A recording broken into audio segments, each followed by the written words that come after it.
la volonté de Dieu et non la nôtre. Tout ce que nous faisons, même là où nous sommes là actuellement, ce que nous sommes en train de faire, est-ce que c'est réellement la volonté de Dieu? Est-ce que c'est ce que Dieu veut que nous fassions, que nous faisons? Est-ce que nous avons consulté Dieu? Est-ce que nous avons écouté sa réponse? Est-ce que nous sommes là où nous devons être en réalité? Il est simple, il est facile de se plaindre des conséquences de nos choix, des conséquences de ce que nous avons décidé de faire sans l'accord du Père, sans être guidés, conduits par le Saint-Esprit, sans que Jésus-Christ soit en accord avec nous. Et si on apprenait dans toutes les sphères de nos vies, au quotidien de nos vies, à mettre Dieu au centre de toutes nos décisions, à lui dire « Père, que ta volonté soit faite ».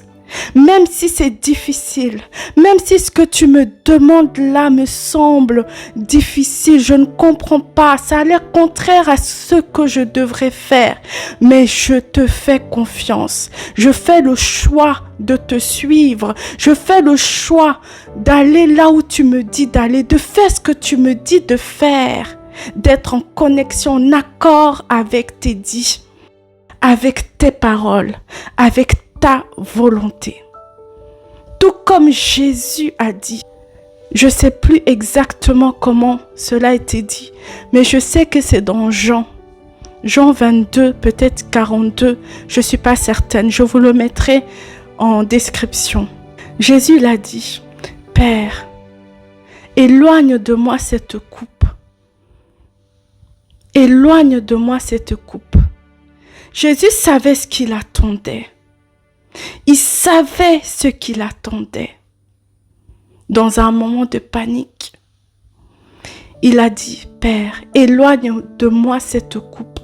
Et puis il a dit, toutefois, si c'est ta volonté, qu'elle soit faite.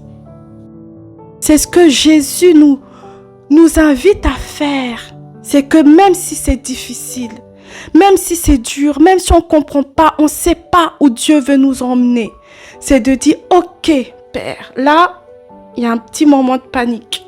Je ne vois pas très bien où tu veux m'emmener, je ne comprends pas tout. Mais si toutefois c'est ta volonté, alors qu'elle soit faite. Alors qu'elle soit faite. Qu'elle soit faite, Abba.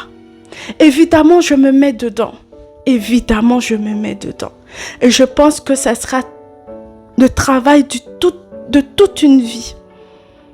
De toute une vie de chrétienté, de toute une vie.